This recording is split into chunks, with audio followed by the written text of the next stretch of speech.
ગાંધીનગર ખાતે મુખ્યમંત્રી ભૂપેન્દ્ર પટેલે અવકાશ કાર્યક્રમો માટે પ્રાદેશિક પરિષદનું ઉદ્ઘાટન કર્યું હતું. આ પરિષદનો હેતુ વિવિધ ક્ષેત્રોના વૈજ્ઞાનિકો, નીતિ નિર્માતાઓ, ઉદ્યોગ પ્રતિનિધિઓ અને હિસ્સેદારોને એકસાથે લાવવા માટેનો છે. કાર્યક્રમમાં અવકાશ કાર્યક્રમોમાં ક્ષમતા નિર્માણ અને કૌશલ્ય વિકાસ તેમજ કૃષિ આપત્તિ વ્યવસ્થાપન અને શહેરી આયોજનમાં ઉપગ્રહ ડેટાના ઉપયોગ અંગે ચર્ચા કરવામાં આવશે. કાર્યક્રમમાં અમદાવાદના ઇસરો વૈજ્ઞાનિકો પણ ઉપસ્થિત રહ્યા હતા.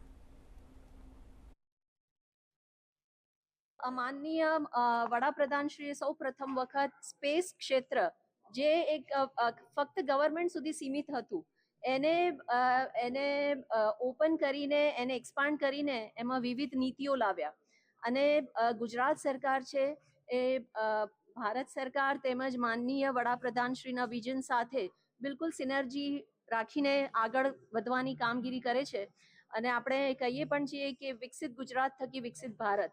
તેથી માન્ય મુખ્યમંત્રીશ્રીની આગેવાની અંતર્ગત ગુજરાત રાજ્ય એ ભારતમાં સૌથી પ્રથમ રાજ્ય છે કે જેણે સ્પેસ ટેકને પ્રોત્સાહિત કરવા માટેની નીતિ જાહેર કરેલી છે. Launch vehicle and satellite people get excited by launching of a rocket, but again that is only upstream activity is only 15%.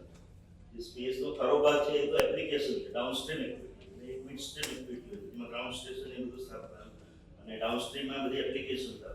Actually it should reach people and society, જે સારાભાઈનો મુખ્ય એમ હતો.